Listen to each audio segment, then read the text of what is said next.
Hi guys, and in this video I'm going to be teaching you guys a really nice and easy to do card control that involves the one-handed fan and the Cardini slide. So it is a combination of two slides to do this seamless and amazing card control, and I'm sure that you guys are going to love it.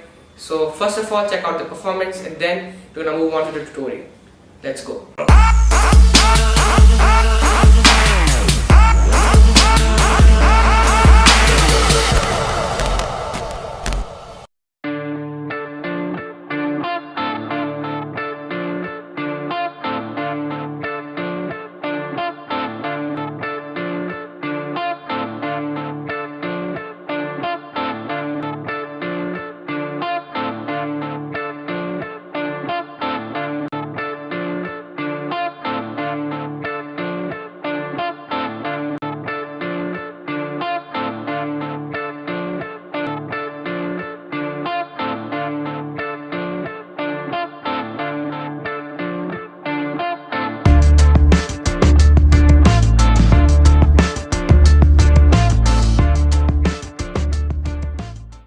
So guys, here's how you do that easy to do card control as I mentioned in the beginning of this video.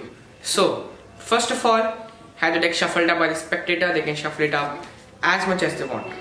And once the deck is shuffled up, you're gonna have the spectator say stop at any point they want to. So okay, so let's say the spectator said stop over here. Okay, so now you're gonna take these cards and you're gonna hold them in straddle grip, in a one-handed fan grip, and then you do the one-handed fan. Okay, so the cards are not that smooth, so the fan is not that elegant, but if the cards are smooth, then the fan will look much better.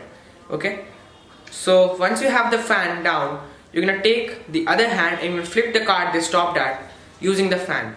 Okay, so now once you have flipped over the card and shown the card to the spectator, in this case the nine of spades, you're gonna flip it back over like so. Then what you're gonna do here is you're gonna go ahead and tell them that these cards are gonna go on top of the nine of spades, and while saying that, you put these cards in front of the packet. But I'm gonna expose this just so that you know what's gonna happen. So you keep the index finger over here and the pinky over here, and you do the Cardini slide. Okay, so you do this, and this is gonna happen over here like so. Okay, so now once you are here, you're gonna say that these cards are gonna go on top. Then you close the fan and you're gonna put this on top, and as you can see that the card is over here and it's gonna go with the fan on top. So guys, that was the video, and I hope you guys learned something, and if you did, then please drop a like and subscribe to my channel. I would really appreciate it, and I will see you guys in my next video. Till then, goodbye, take care.